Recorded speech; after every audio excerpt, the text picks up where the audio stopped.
जय जय रघुवीर समर्थ. जय जय राम कृष्ण हरी. मागच्या शनिवारी आपण भेटलो नामाभरणीसाठी. आणि नंतर एकाच दिवसांनी आशाताई भोसले आपल्याला सोडून गेल्या. त्यानंतरचे काही दिवस आशाताईंची गाणी मी ऐकत होतो. आणि असं वाटलं की आपला हा जो नामाभणे आहे या शनिवारचा, त्यात आशाताईंच्या गाण्यांनी आपण सुरुवात करावी आणि आशाताईंचीच गाणी जी आपल्या संदर्भात फार प्रस्तुत अशी आहेत ती आपण ऐकावीत. तर त्यामुळे आपण सुरुवात ज्ञानेश्वरांचा अभंग अशा त्यांनी गायलेला त्याच्यापासून सुरुवात करतोय. फार गाजलेला अभंग आहे. ज्ञानेश्वरांची गाणी लता दिदींना खूप गायला मिळाली. कारण आमच्या श्रीनिवास खळेंनी संगीत दिलं होतं. आणि लताबाईंनी तुकारामांची गाणी खळ्यांच्या बरोबर गायली, हृदयनाथांच्या बरोबर ज्ञानेश्वरांची गाणी गायली. आशाताईंना तशी कमी मिळाली त्या तुलनेमध्ये, पण जी मिळाली त्याचं फार सोनं त्यांनी केलेलं आहे. त्यामुळे आज आपण ज्ञानेश्वरांच्या दोन रचना ऐकणार आहोत आणि एक शांता शेळकेंची रचना ऐकणार आहोत. आणि त्याची थीम अशी आहे. सुरुवातच आता मी ह्या अभंगानं करतोय ज्ञानदेवांच्या. पांडुरंग कांती दिव्य तेज झळकती, अशा त्यांनी गायलेलं आहे. अतिशय तेजस्वी गाणं गायलेलं आहे. पण ज्ञानदेवांनी काय लिहिलंय बघा. म्हणजे आध्यात्मिक अनुभव हा काय दर्जाचा असतो आणि कोणत्या अनुभवाची आस तुकोबांसारख्या, नाथांसारख्या, नामदेवांसारख्या संतांना लागून राहिलेली असते, हे एका अभंगामध्ये तुम्हाला ज्ञानदेवांच्या कळेल. त्याची तीव्रता काय, आध्यात्मिक अनुभव म्हणजे काय, हे या मध्ये लिहिलेलं आहे. पांडुरंग कांती दिव्य तेज झळकती. पांडुरंगाची कांती आहे, दिव्य तेजानं झळकून निघालेली आहे.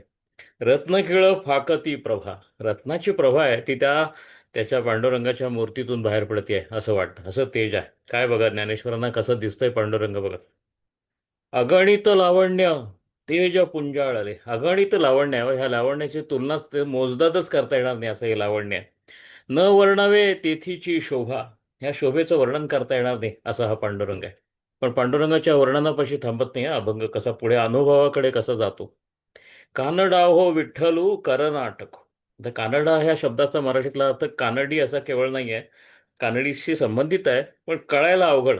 कानडी ही आम्हाला लागून असलेली जरी भाषा असली तरी आम्हाला ती पटकन कळत नाही. त्याची मोड आहे ती मराठीसारखी नाही आणि त्याची लिपी पण वेगळी आहे. त्यामुळं न कळणारी काहीतरी गोष्ट असेल तर त्याला कानडी म्हणायची पद्धत महाराष्ट्रामध्ये. त्यामुळे हा कानडा व विठ्ठलू आहे. आणि तो कर्नाटको आहे. कर्नाटकोला दोन अर्थ आहेत. एक तर हा कर्नाटकातनं पंढरपूरला आलेला आहे असा हा मूळचा कर्नाटकी आहे, असाही एक अर्थ आहे. आणि दुसरं ह्याचं जे लाघव आहे, कर्नाटक असा नाटक करणारा आहे हा, असाही त्याचा त्याचा अर्थ आहे. दोन्ही अर्थ आहेत त्याला. कानडा हो विठ्ठलू कर्नाटकू, येणे मज लावी आला वेधू. ह्यानं मला वेध लावलेला आहे. दुसरं काही सुचू देत नाही हा पांडुरंग मला. असं एका विरहिणीच्या भूमिकेतनं असं ज्ञानदेवांनी लिहिलंय. खोळ बुंथी घेऊनी खुणाची पालवी, आळविल्या नेदी साधू. त्याला किती अडवलं तरी साधच देत नाही हा. त्याचं कारण काय. खोळ बुंथी घेऊनी खुणाची पालवी. त्यांनी खोळ पांघरली आहे सगुणाची, मूर्तीची. कारण मूर्तीचं वर्णन करतायत ना, पण आहे हा निर्गुण. त्यामुळे साथ दिली तर त्याला हाक मला देत नाही तो, परत त्याची हाक देत नाही. पण ह्याच्यापाशी गेल्याशिवाय मला राहत नाही, कारण ह्याची प्रभा आहे ती मला सोडवत नाही. असं ज्ञानदेव. आता आता इथे हा अभंग खरा चालू झाला. खोळपुंथी घेऊनी खुणाची पालवी. मला सगळ्या खुणा सगुणाच्याच दाखवतोय, पण आहे स्वतः निर्गुण. त्यामुळे काय करायचं मला कळत नाही. आळविल्या नेदी साधू. किती आळवलं तरी साध मिळत नाही, कारण हा आहेच मुळात निर्गुण, पण ह्याने सगुणाची खोळ पांघरलेली. शब्दे विण संवादू, दुजे विण अनुवाद. ह्याच्याशी संवाद करायचा तर तो शब्देविणच करायला पाहिजे, कारण हा निर्गुण आहे. शब्देविण संवादू, दुजे विण अनुवादू, हे तव कैसे निगमे. कसं वाटतं रे तुला हे. असं आम्हाला असं गोंधळात टाकतोस तू. शब्देविण संवादे दुजे विण, शब्देविण संवादू दुजे विण अनुवादू. अनुवादूचा अर्थ इथे संभाषण असा आहे. दुसरा माणूस तिथे नाहीच आहे. हा जो पांडुरंग उभा आहे तो खरा निर्गुण आहे. ह्यानं खोळ पांघरली आहे सगुणाची. पण निर्गुणाशी बोलायचं कसं. आम्ही सगुण पडलो आणि निर्गुणाशी संवाद कसा साधायचा. दुजा नाहीच आहे तिथे, मग संवाद कसा साधायचा. आणि शब्देविण संवाद, आणि शब्दाने संवाद साधला तर तो एका मूर्त माणसाशी साधल्यासारखा होतो. तू तर अमूर्त. शब्देविण संवाद कसा साधायचा आणि दिसत नसताना बोलायचं कसं, असा माझा हा प्रश्न आहे. हे तव कैसेने गमे. मग बोलण्याबद्दल ज्ञानदेव काय म्हणतात बघा. इथे ज्ञानेश्वर दिसतात. परेही परते बोलणे खुंटले. आपल्याकडे बोलण्याचे वाक्चे 4 प्रकार सांगितलेले आहेत. पराम, पश्यंती, मध्यमा आणि वैखरी. तर ह्या परेच्याही पलीकडचं असं हे बोलणं आहे. यांच्याशी बोलायचं या पांडुरंगाशी, हा मुळात निर्गुण आहे आणि जो खोळ बुंथी घेऊन बसलेला आहे सगुणाशी, त्याच्याशी बोलायचं म्हणजे परेही परते बोलणे खुंटले. त्यामुळे बोलणं खुंटलं. वैखरी कैसेनी सांगे. अहो, आम्ही बोलणंच जिथं खुंटलं तिथं मी तोंडून वैखरीनं मी बोलायचं कसं याच्या पांडुरंगाशी आणि पांडुरंगाबद्दल. असा घोळ पडलाय मला, असं ज्ञानेश्वर सांगतोय. पुढे काय म्हणतात बघा, पांडुरंगाची ओढ तर प्रचंड आहे. पाया पडू गेले तव पाऊलची न दिसे. आता हे ज्ञानेश्वर, पाया पडू गेले, आता पाया पडायचं पण वाकलं तर पाऊलच दिसेना झालं. असा हा सगुण निर्गुणाच्या बॉर्डरवर असलेला पांडुरंग आहे, असं असं ज्ञानेश्वर सांगतात. पाया पडू गेले तव पाऊलची न दिसे, उभाची स्वयंभू असे. पण तो नाही, असं नाही, स्वयंभूपणानं तो असा उभा आहे. स्वयंभूपणानं उभा आहे. पाया पडू गेले तव पाऊलची न दिसे, उभाची स्वयंभू असे, समोर की पाठीमोरा न कळे. समोर की पाठीमोरा न कळे, ठकची पडिले कैसे. काय भूल पडली का काय असं वाटतंय. तर हा समोरून त्याला भेटायची इच्छा मात्र फार झालेली आहे. सगुणाला भेटावं असं वाटतंय, त्याचं रूपच एवढं सुंदर आहे आणि भेटायला गेलं की तो निर्गुण होऊन बसतोय. असा एक फार सुंदर असा अध्यात्मातला खरं अगदी डायलेमा आहे. तो ज्ञानेश्वरांनी इतक्या सुंदर रीतीने सांगितलेला आहे. आता बघा ते काय म्हणतात. क्षेमा लागी जीव उतावेळ माझा. क्षेम म्हणजे मिठी. क्षेमा लागी जीव उतावेळ माझा. कसं पांडुरंगाला मिठी घालू, कधी मिठी घालीन असं झालंय आणि मिठीत काही तो येत नाही. म्हणून स्फुरता ती बाहो, असे दंड स्फुरतात. म्हणजे त्याला मी किती जण कवळ असं असं वाटतं. क्षेम देऊ गेले तेव्हा मीची मी एकली. पांडुरंगाच्या जवळ गेलं की तो नाहीसा होतो. क्षेम देऊ गेले तेव्हा मीची मी एकली, असा मला जीव राहो. हा जीव तसाच आसावलेला राहतो. ती आज त्याची पुरीच होत नाही मिठी द्यायची. काय बरं असं पांडुरंग करतोय. बाप रखुमा देवीवरू हृदयीचा जाणूनी, अनुभवू सौरसू केला. हा अद्वैताचा हा विशिष्ट अनुभव पांडुरंगांनी मला दिला. ह्या बाप रखुमा देवीवरू म्हणजे पांडुरंगाचं लक्षण सांगितलेलं आहे, पांडुरंगाचं विशेषण आहे. बाप रखुमा देवीवरू हृदयीचा जाणून असाच अनुभव यावा. हाच अनुभव तर पांडुरंगाचा अनुभव आहे. पांडुरंग मूर्तीत नाहीच आहे. पांडुरंग मूर्ती पलीकडे आणि सगळीकडे भरून राहिलेला आहे. हा अनुभव यावा आणि अगदी माझ्यापासून सगळीकडे तो भरून राहिलेला आहे. हा अनुभव यावा, हाच तर आध्यात्मिक अनुभव आहे. ज्ञानदेव म्हणतात, माझं सगळं कोडं त्या कोड्यातनं मला आता कळतंय. बाप रखुमा देवीवरू हृदयीचा जाणू दे. आतून मला अशी जाणीव झाली. अनुभवू सौरसू केला, त्यानं खरा अनुभव मला दिला. दृष्टीचा अहो मी गेलीये. काय काय ज्ञानेश्वरांनी म्हटलं बघा, शेवटच्या ओळी आहेत. दृष्टीचा डोळा, हा जो कातडी चर्माचा डोळा आहे ना, त्यानं मी पांडुरंग बघायला गेले. आणि काय झालं. दृष्टीचा डोळा पाहो मी गेलीये तव भीतरी पालटू झाला. भीतरी मी अंतर्बाह्य मीच बदलून गेलो. पांडुरंगाला बघायला गेलो, पांडुरंग दिसेना म्हणून वाईट वाटायला लागलं. पण लक्षात असं आलं, पांडुरंगाचा अनुभव माझ्या हृदयात सोडलेला आहे आणि आतून माझा पालट झालेला आहे. म्हणजे मी स्वतःच पांडुरंग झालोय, सगळं जग पांडुरंग झालंय, असं मला लक्षात आलं. हा तिथे सुंदर अनुभव आहे. या अनुभवाच्या ओढीनं सगळा आध्यात्मिक प्रवास सुरू होतो. तर तो अभंग आपण आता ऐकूया. हृदयनाथांची चाललेली आहे आणि आशाताईंनी कसं गायलंय बघा. पांडुरंग कांती दिव्य तेज झळकती.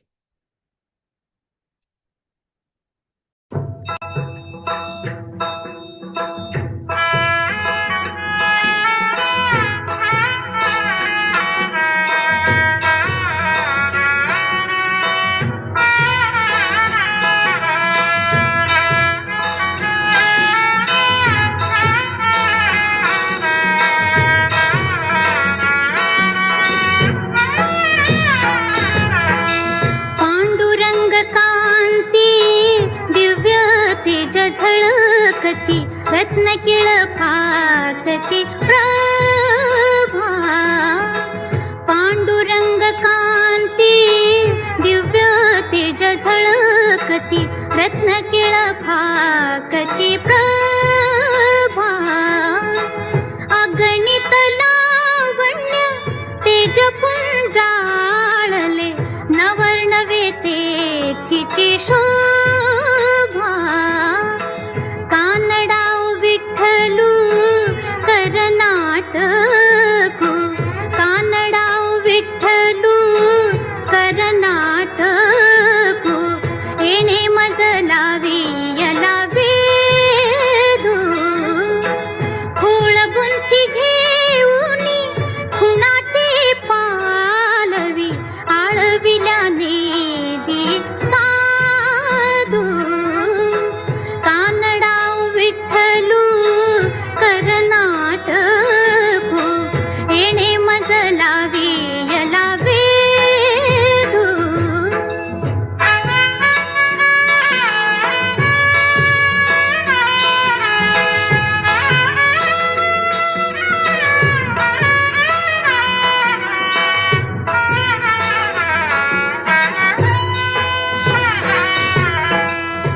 शब्दे विण संवादु दुजे विण अनुवादु शब्दे विण संवादु दुजे विण अनुवादु हे तव कैसे निगमे परेही परते बोलणे खुंटले वैखरी कैसे निसांगे वैखरी कैसे निसांगे कानडा विठ्ठलू कर्नाटक कानडा विठ्ठलू कर्नाटक एणे मजलावी यलावे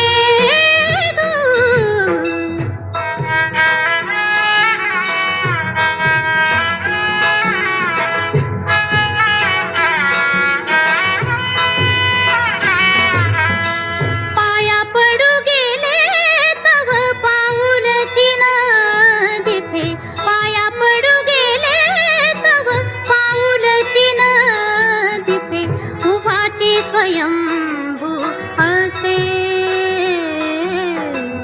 समोर की पाठी मोरा न कळे समोर की पाठी मोरा न कळे टकची पडीले कैसे कानडा विठ्ठलू कर्नाटक कानडा विठ्ठलू कर्नाटक एणे मजलावी यलावे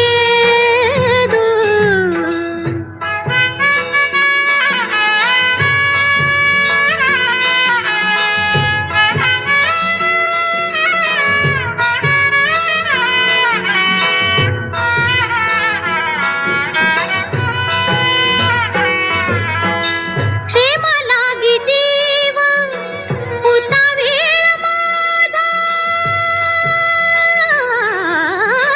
क्षेम लागी जीव होता वेळ माझा म्हणून स्फुरता दिवा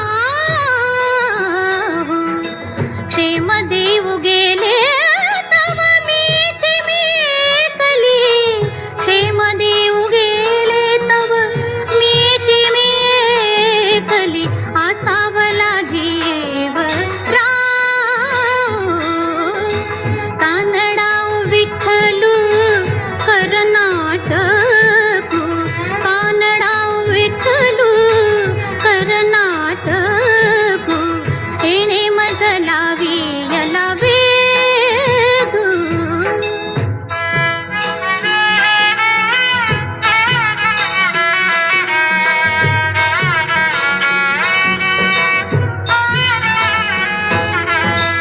बाप रखुमा देवी वरू हृदयीचा जाणून बाप रखुमा देवी वरू हृदयीचा जाणून अनुभव सौर सुकेला दृष्टीचा डोळा पाहू गेले तव भितरी पालटू झाला तव भितरी पालटू झाला कानडा विठ्ठलू कर्नाटक कानडा विठ्ठलू कर्नाटक एणे मजलावी यलावे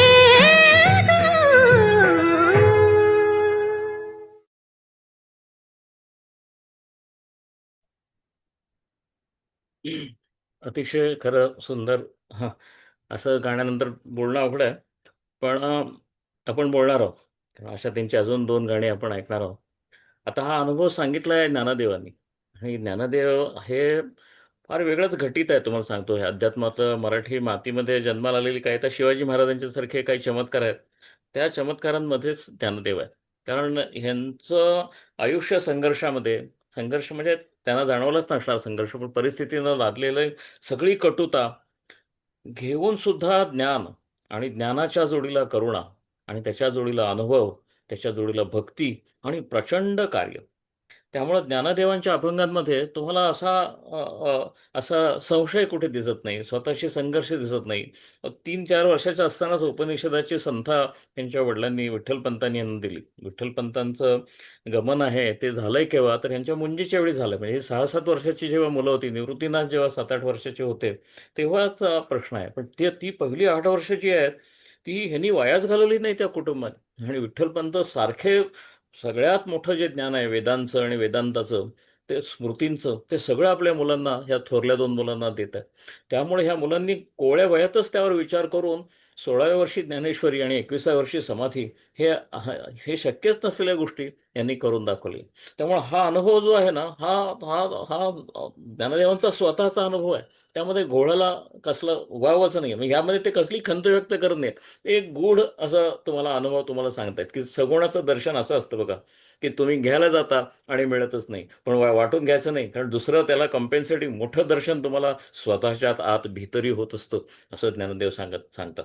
आता प्रश्न असा आहे, हे वाचून ह्या अनुभवाचा सरिसा म्हणेन त्यांनी सुरस असा अनुभव आहे, त्याच्या वाटेला आपण लागतो, त्या वाटेवर आपण पाऊल टाकतो आणि आपण सामान्य असतो. जसे तुकाराम सामान्यच होते.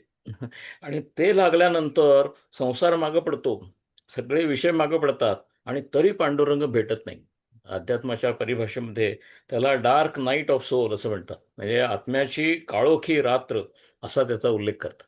आणि ती काळोखी रात्र जो पार करून गेला त्याला हा अनुभव आला, असा आहे. ती काळोखी रात्र ज्ञानदेवांच्या वाट्याला आलेली नाही, हे लक्षात ठेवा, कारण ते परमेश्वराचा आशीर्वाद घेऊन आलेले ते अवतार पुरुष आहेत, असंच म्हटलं पाहिजे. पण तुकारामांच्या वाट्याला ती आलेली आहे. आणि त्यामुळं आपण जो पूर्वी अगा करुणा करा असा अभंग लताबाईंनी गायलेला आहे, तो आपण ऐकलेला आहे. दुसरा अभंग फार प्रसिद्ध आहे, तो आपण आज गाणं म्हणून ऐकायचं नाही आहे, पण मी तुम्हाला फक्त आठवण करून देतो की मी कशाबद्दल बोलतोय. की परमेश्वराची आस लागलेली आहे, संसार मागं पडलेला आहे, तिकडे परत जाण्याचा स्कोप नाही, बरं का, कारण मला त्यातला माझा माझा माझा जीवच त्यातनं मी काढून घेतला आहे. आणि पांडुरंग मात्र भेटत नाही, ह्याला डार्क नाईट ऑफ सोल असं म्हणतात. ही जी जीवघेणी अवस्था आहे, तिथं श्रद्धेची फार आवश्यकता असते. आणि सारखं शरण जायचं, पांडुरंगाला विनवायचं, कारण दुसरं कोणीच नाही, पांडुरंगाशिवाय जिवलग कोण नाही, आणि पांडुरंग मात्र भेटत नाही. त्यातलाच एक अभंग आहे, तो काही समजावून सांगण्याचं कारणच नाही, अतिशय प्रसिद्ध आहे. हा लताबाईंनी गायलाय, आज आपण तो ऐकणार नाही आहोत, कारण मी फक्त वाचून दाखवतो. कन्या सासूरासी जाये, मागे परतोनी पाहे. कन्या सासूरासी जाये, मागे परतोनी पाहे. तैसे झाले माझ्या जीवा, केव्हा भेटसी केशवा. ही तळमळ आहे. आणि तो केशव भेटला की काय होतंय, मग अशी ज्ञानदेवाने सांगितलं, त्या भेटीची तळमळ आहे. तैसे झाले माझ्या जीवा, केव्हा भेटसी केशवा. चुकलिया माये, बाळ हुरू हुरू पाहे. जीवना वेगळी मासोळी, तैसा तुका तळमळी. ही जी तळमळ आहे ना, ही तळमळ आमच्या तुकारामाने व्यक्त केली आहे.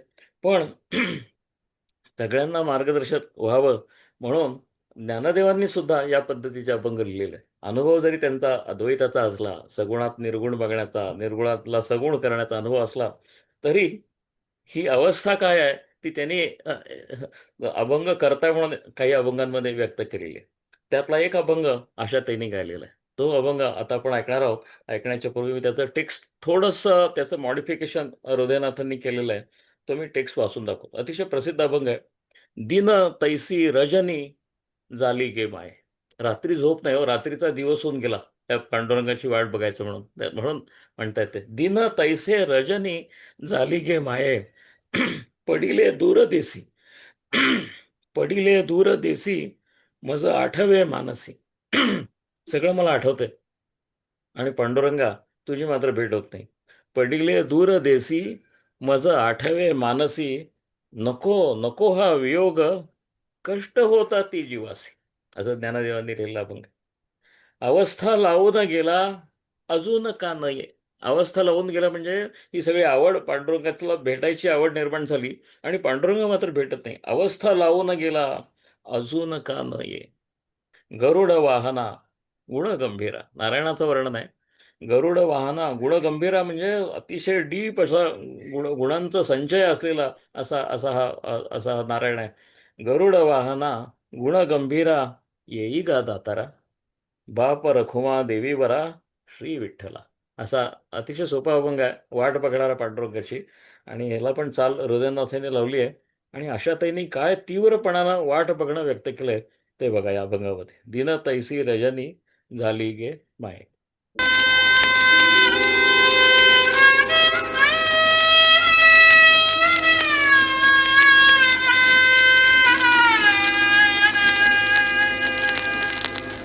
दिन तैसी रजनी झाली गे माये. दिन तैसी रजनी झाली गे माये.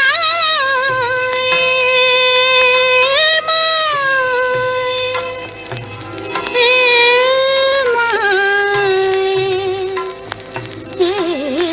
माये गे, हे माये गे, हे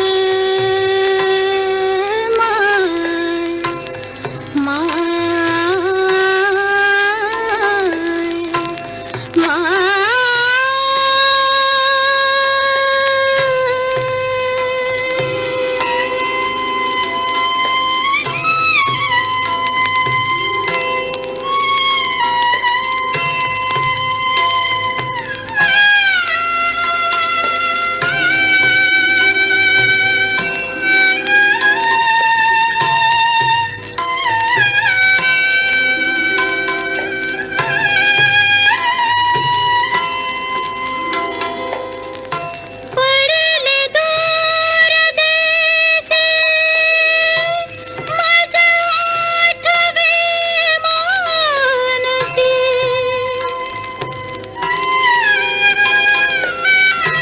पडले दूर देसे मज आठवे मानसी. नको नको हा वियोग कष्ट होता ती जीवासी. दिन तैसी रजनी झाली गे माये.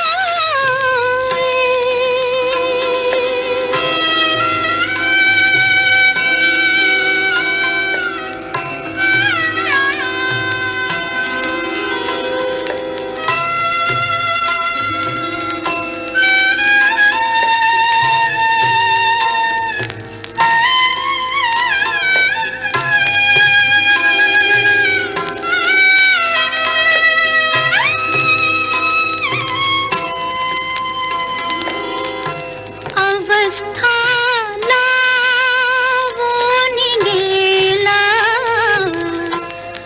अजून का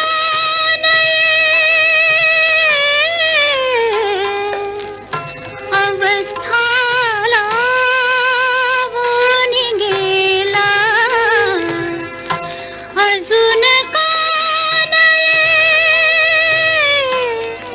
अजून का दिन तैसी रजनी झाली गे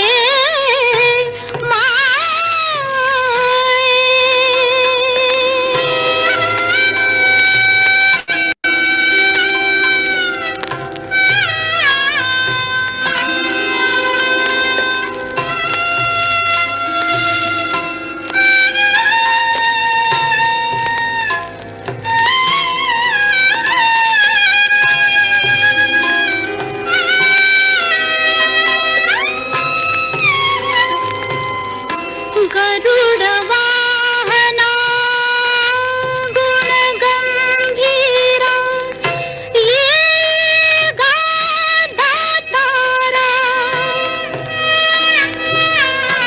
गरुड वाहना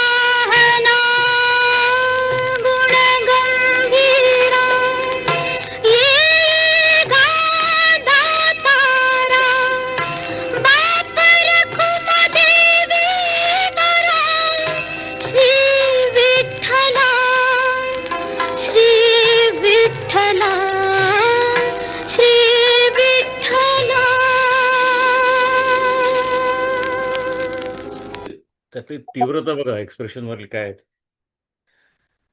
ही डार्क नाईट ऑफ सोल जी आहे, आत्म्याची काळोखी रात्र, ही तुकारामांच्या अभंगामध्ये अशी ठायी ठायी व्यक्त झालेली अनेक तसे अभंग आहेत. त्यातला माझा फार एक आवडता अभंग आहे, तो मी आत्ता वाचून दाखवणार आहे. अं, त्याचा भाव हाच आहे की पांडुरंग भेटत नाही आणि अवस्था लावून गेला, असा आत्ताच उल्लेख होता. अवस्था लावून गेला अजून का नाही, अशी जी ओळ आहे ना, ती ज्ञानेश्वरांनी लिहिली आहे. पण तुकारामांनी ह्या अर्थाचा बरेच अभंग लिहिले, कारण तुकाराम त्या अवस्थेतनं फार फार गेलेले आहेत. त्यातला अवस्था लावून गेला म्हणजे काय, परमेश्वरात, म्हणजे माझा संसार मागं पडावा म्हणून संसार, म्हणून तर परमेश्वराला आमच्या संतांनी, ज्ञानदेवांनी नाही बरं का, पण नामदेवांपासून घर घेणं असा शब्द वापरलेला आहे. घर घेणाच शब्द वापरलाय. हा घर उद्ध्वस्त करणारा पांडुरंग ही गोष्ट आहे.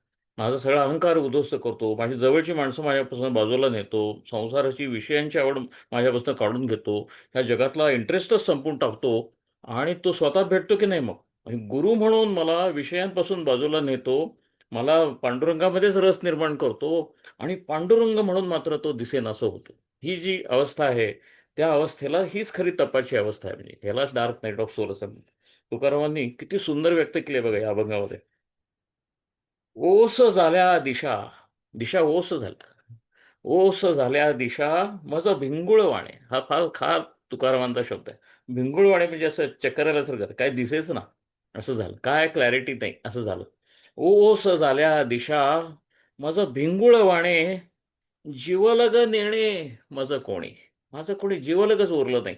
म्हणजे खरा जीवलग कोण आहे, फक्त पांडुरंगच आहे. ही जी जीवलग म्हणायची जी आहेत, ती काय माझं माझं कोणी नाही आहेत. आमच्या रामदास आहेत ना, ते असे एवढे हे काव्य वगैरे काही नाही, सणसणीत असं सांगतात की कर्मयोगे, कर्मयोगे सकाळ मिळाली, अहो, तुमच्या कर्मयोगानं सकाळ मिळाली, एके ठाई जन्म आली, एके ठाई जन्म आली, ते तुवा आपुली मानली, कैसे रे पडत मूर्खा. तुझं कोण नाहीच आहे इथे, सगळे एका कर्मयोगाने एकत्र आले. उगीच हे, ह्याला आई म्हणायचं, त्याला मुलगा म्हणायचं, त्याला भाऊ म्हणायचं, आणि अडकून पडायचं. म्हणले काय चाललंय तुझं, कैसे रे पडत मूर्खा, कळत कसं नाही. हे आमचं तुकाराम कसं म्हणतात खरं, जीवलग नेणे मज कोणी, हे संपलेलं सगळं मागं पडली. ओस झाल्या दिशा मज भिंगुळ वाणे, जीवलग निर्णे मज कोणी, भय वाटे देखे श्वापदांचे भार. आहे जंगल आहे, ह्या जंगलामध्ये मी शिरलोय. हे जंगल कुठलं खरं झाडांचं डोंगरातलं जंगल नव्हे, हे जंगल आहे, हे आपल्या मनातलं जंगल आहे. आता जगातनं मी मागं आलेलो आहे, आणि माझ्याच मनात आज शिरलेलो आहे, आणि तिथंच मला आता पांडुरंग भेटणार आहे. सगळं आहे ते आतच चालू आहे, आणि आत माझ्यातली श्वापदं, माझे विषय वासना, माझे विकार, माझा अहंकार, ह्यांचा मला त्रास होतोय. ते आतलं जंगल आहे, ते जास्त भयावह आहे, बाहेरचं जंगल परवडलं. भय वाटे देखे श्वापदांचे भार, माझ्यातलंच पशु, माझ्यातली श्वापद आता मोकाट सुटलेली आहे, असं. आमच्या गोंदवलेकर महाराजांना एकाने विचारलं की तुम्ही सांगता नाम घ्या म्हणून, नाम घ्यायला बसलं की मनात फार वाईट वाईट विचार येतात म्हटले. एरवी मी चांगला माणूस होतो, आणि मला बरोबर ते तुम्ही सांगितल्यासारखं नाम घ्यायला लागलं रामाचं की फार वाईट विचार येतात. म्हणजे एवढे वाईट कधीच मला विचार आले नाहीत. फार असं हृदय संवाद म्हणून पुस्तक आहे, अतिशय चांगल्या आठवण आहेत. तर महाराज हसून म्हणतात, आणि असं उत्तर फक्त गोंदवलेकर महाराजांसारखीच माणसं देऊ शकतात. ते म्हणतात असं आहे की मुख्य मार्ग आहे, त्यावरून तुम्ही भरकटला आणि कुठेतरी आत गेला, आणि मग समजा तुम्हाला मुख्य मार्गाला यायचं असेल, तर तो मार्गावरनं परत यायला पाहिजे की नाही म्हटले. जसे भरकटला तसेच परत येऊन बरोबर मुख्य मार्गाला यायला पाहिजे. त्यामुळे त्या मार्गातलं सगळं तुम्ही जे मागं सोडलेलं आहे आता आणि भरकटलाय, ते परत तुम्हाला भेटणार सगळं म्हणाले. त्यामुळे ही श्वापद भेटणार. तुम्ही श्रद्धा दृढ ठेवा तुमची, नाव घ्या श्रद्धेनं. भय वाटे देखे श्वापदांचे भार, नव्हे माझं धीर पांडुरंगा. नाही रे, माझं करेजच संपलं आता, माझं धीर संपला पांडुरंगा, मला सोडव आता. अंधकारापुढे न चलवे वाट, काय जंगलाचं वर्णन आहे बघ. अंधकार आहे, मला वाट चालवे ना आता पुढे, मला भीती फार वाटते, सगळा अंधकार आहे, पुढे वाट चालवे ना. लागतील खुंट काटे अंगाला काटे लागतायत रे मला, सगळे खुंट बोचतायत पायाला. मला काय, मी जगतोय का मरतोय असं झालं. एकला, हा एकला फार महत्वाचा. एकला निसंग, का हो, संघ सोडलाच आहे ना. निसंग व्हायचं म्हणूनच निसंग झालो, पण निसंग झालो तर पांडुरंगाशी संघ व्हायला पाहिजे, तो झालेला नाहीये. एकला निसंग फाकती मार्ग, हो, अनेक वाटा दिसतात पांडुरंग, माझ्या पायाखालनं अनेक वाटा सुटताना दिसतात, मी जाऊ कुठल्या वाटेनं, असं झालंय. एकला निस्संग फाकती मार्ग, भीतो नव्हे लाग चालावया. मग पुढचं पाऊल टाकू कसं? काय काट्यावर तर पडेल, श्वापत तर खाईल, ह्या वाट्याने गेलो तर पुढे जंगलाच्या पलीकडे जातोय की नाही, काही सगळं सगळं भिंगुळवाणे झालेलं आहे. ओस झाल्या दिशा मज भिंगुळवाणे. तुका म्हणे, आणि कशी वेदना व्यक्त केली आहे बघा. तुका म्हणे वाट दावनी सद्गुरू, सद्गुरू म्हणून तुम्ही वाट दाखवली. तुका म्हणे वाट दावनी सद्गुरू, राहिला हा दुरू पांडुरंग. तुम्ही सद्गुरू म्हणून वाट दाखवली आणि पांडुरंग म्हणून मात्र लांब राहिला. असं का केलं पांडुरंगा तुम्ही माझ्याबरोबर? असं म्हणजे सद्गुरू आणि पांडुरंग एकच आहेत. एक वाटेवर सोडणार आहे आणि ती वाट संपल्यानंतर तोच परत आपल्याला भेटणार आहे, हे तुकाराम सांगितले. पण मधला जो प्रवास आहे, सद्गुरू ते पांडुरंग, हा प्रवास फक्त एकट्याचा आहे. आणि तो आतल्या श्वापदांबरोबर केवळ श्रद्धेच्या जोरावर काटायचा असा तो प्रवास आहे. हे संतांनी आपल्याला सांगितलं आहे. तो स्वतःचा प्रवास सांगतायत. तर ह्या प्रवासाचे अनेक अभंग आहेत, ते आपल्या आपल्या आपल्याला भेटत राहतीलच, आपण पुढे जाऊ तसे. पण आज आपला सेशन आहे ना, तो आशाताईंचा सेशन आहे. आणि म्हणून याच अर्थाचं अं, भावगीत आहे, शांता शेळकेंनी लिहिलेलं आहे. तर ते आपण ऐकूया. कारण त्याचा अर्थ जरी तुम्हाला प्रेमाचा वाटला तरी तो प्रेमाचा नाहीच आहे. तर कारण प्रेम आणि भक्ती यामध्ये काही फरक नाही. पांडुरंगाबद्दलचं प्रेम आहे, तेच पांडुरंगाबद्दलची भक्ती आहे. त्या भक्तीलाच तो प्रेमाचा आहे. आणि प्रेमामध्ये विरहाचं स्थान फार मोठं आहे. तर शांताबाईंनी ही कविता लिहिली आहे, त्याला शांताबाईंचा फार मोठा अभ्यास होता. लोककलांचा, लोककवितांचा, संत वाङ्मयाचा फार फार मोठा अभ्यास होता. शांताताई पूर्वी मराठामध्ये काम करत असत आणि आचार्य अत्र्यांचं त्यांना धडे मिळालेले होते. त्यांनी पहिल्या लिहिलेल्या काही कविता लेखन अत्र्यांना दाखवल्यानंतर आचार्य अत्र्यांनी त्यांना सांगितलं, बाळ म्हणजे तू चांगलं लिहितेस, पण जरा संतांनी कसं लिहिलंय वाच म्हणले. तुकारामाचं वाच. मराठीत लिहायचं असेल तर आधी तुकाराम वाच म्हणले, ज्ञानदेव वाच, एकनाथ वाच, त्यांची भारुडं वाच म्हणले. त्याशिवाय लिहायला हात घालू नकोस म्हणले. हे फार मोठं लेखन आहे आणि किती सोपं, मोठा आशय किती सोप्या शब्दात लिहिला आहे, आधी अभ्यास कर आणि मग लिहायला घे. त्याचा सगळ्याचा परिणाम जो आहे तो शांताबाईंच्या ह्या गाण्यामध्ये तुम्हाला दिसेल. अगदी तीच भावना आहे की जीवलग आहे, तो काही केल्या मिळत नाही. आणि तो पूर्ण आध्यात्मिक अर्थाची ही कविता आहे, ती तुम्हाला आधी वाचून दाखवतो आणि मग ती आपण ऐकूया. जीवलगा राहिले रे दूर घर माझे. तेच आहे, तुकारामांचीच भावना आहे, तीच शांताबाईंनी आजच्या मराठीमध्ये व्यक्त केली. जीवलगा राहिले रे दूर घर माझे, पाऊल थकले माथ्यावरचे, जड झाले ओझे. हे सगळं ओझं आहे ना, कर्माचं ओझं आहे, सगळं सगळं विषयांचं ओझं आहे, आणि एकटंच चालते मी. जड झालंय पांडुरंगा. किर्र बोलते घन वनराई. काय सुरेख शांताबाई दिले बघ. पलीकडचं जंगल आहे, तोच मगाचा जो ओस झाल्या दिशा आहे ना, त्याचाच हा अनुवाद आहे. किर्र बोलते घन वनराई, सांज सभोवती दाटून येई. सुख सुमनांची सरली माया. सगळी प्रापंचातली सुख मागं ठेवली. सुख सुमनांची सरली माया, पाचोळा वाजे. त्याची भीती वाटते. पाचोळा वाजे, एकट्याची पावलं पडतायत अंधारामध्ये, अंधार दाटून आलाय आणि तो पाचोळा वाजतोय आणि भीतीनं काहूर केलेलं आहे मनामध्ये पांडुरंगा. ह्यातला जीवलगा म्हणजेच पांडुरंग आहे. गाव मागचा मागे पडला. मागे पडला हो, गाव सगळा प्रपंचाचं गाव आहे ना, ते मागं पडलं आणि मी एकटीच तुला भेटायला निघाली. गाव मागचा मागे पडला, पाय तळी पथ तिमिरी बुडला. अंधारात माझा सगळा अंधार फाकती मार्ग, असं जे म्हणलं तुकारामांनी, त्याचाच अनुवाद आहे. पाय तळी पथ तिमिरी बुडला, ही घटकेची सुटे सराई.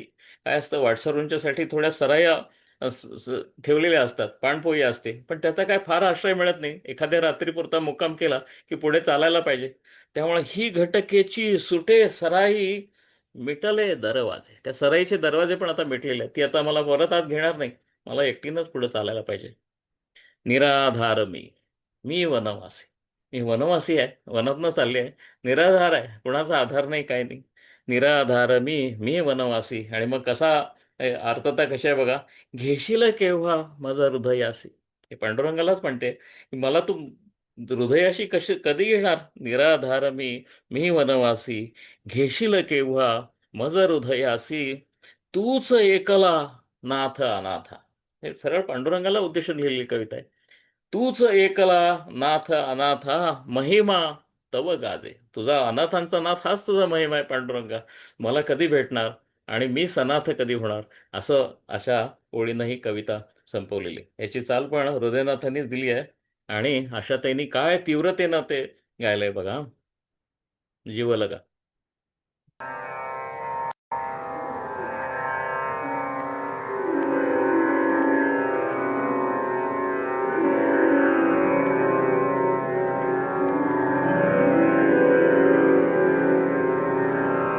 जीवलगा राहिले रे दूर घर माझे पाऊल थकले माथ्यावरती जड झाले ओझे जीवलगा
आपण इथंच थांबूया. जय जय रघुवीर समर्थ. जय जय राम कृष्ण.